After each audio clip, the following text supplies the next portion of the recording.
because we're disciplined, but we don't feel as though we're disciplined. I don't mind being disciplined and not realising it. You know, these little pieces in the book, they give an appearance of great finish, perfection. Do you revise them? Yes? No, and they don't look all that spontaneous. They look as though they've been worked over. Do you work them They're over? not at all. Nobody's ever said that. It's simply wonderful. They are spontaneous, and I hardly ever alter anything, because I'm selfish about what I write, or big-headed about it. Once I've written it, I like it. And the publisher sometimes says, you know, should we leave this out or change that? And I fight like mad, because once I've done it, I like to keep it. But I always write it straight off. I might add things when I go over it before it's published, but I'd seldom take anything out. So it is spontaneous. The puns and all the other technical things, the puns, the onomatopoeia, the changing... What? That's a long word. I'll tell you, onomatopoeia is, you know, when, like, That's buzz. 3 words I've heard today. You know, when I say a word like buzz, buzz is an onomatopoeia because it's, in the word, is captured the noise of the bee. That's onomatopoeia, and you, probably without realising it. Your book is full of them. You know what I mean? Is it? Well, I'm glad to know that. A lot of onomatopoeias. Well, you'd rather answer my question, because I was going to ask you whether these were contrived with all the... No, I've just haven't a clue what you're talking about, really. Automatic peer, sounds like to me. That's probably why I'd change words, because I haven't a clue what words mean half the time. So this is a natural facility, really? Yes, it's a sort of native talent, you'd call it, I think. Do the other boys give you ideas? Do they throw in ideas? Yes, well, we were on holiday in Tahiti.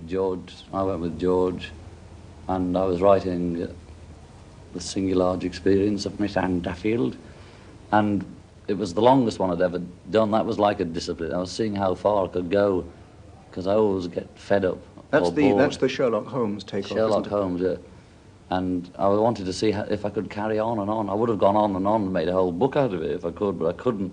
That was as far as... Well, with that, I'd get to some word, I'd get a sentence, and it just didn't work somehow. So I'd say to George, have you got... What's another word for I don't know, fly? And he'd suggest something. That little piece, to me anyway, showed quite a lot of... That's me big piece. That's your big piece, I beg your... That big piece showed very close acquaintanceship with the work of Conan Doyle. Do you read his books? I mean, you know them well? No, I'd read 1 or 2 when I was younger.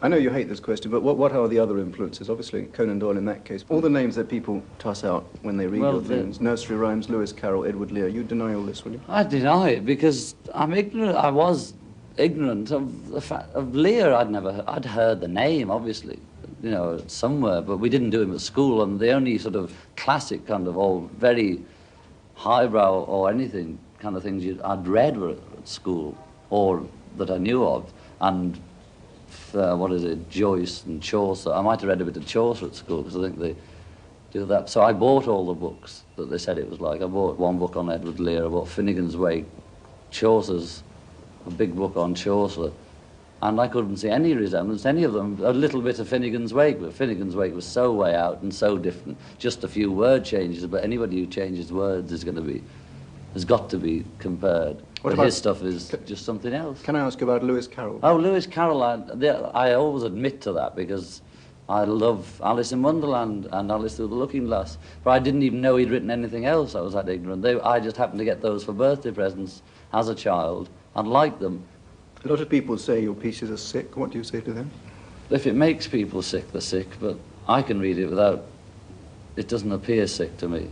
That marvellous cartoon, you know, I Am Blind. This is my favourite thing in the whole book. And the other one man, a street musician, I am blind, and the other one, I can see perfectly well. Is this typical of your kind of humour? Is this the way your mind works?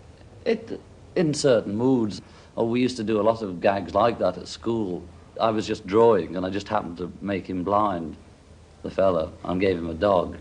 And then I just drew another one next to him. It wasn't, and then I didn't think of the joke and then put it down.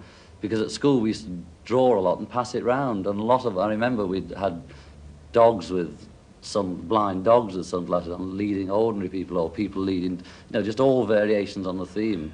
And I just found myself drawing something that I'd done at school, but without the tagline.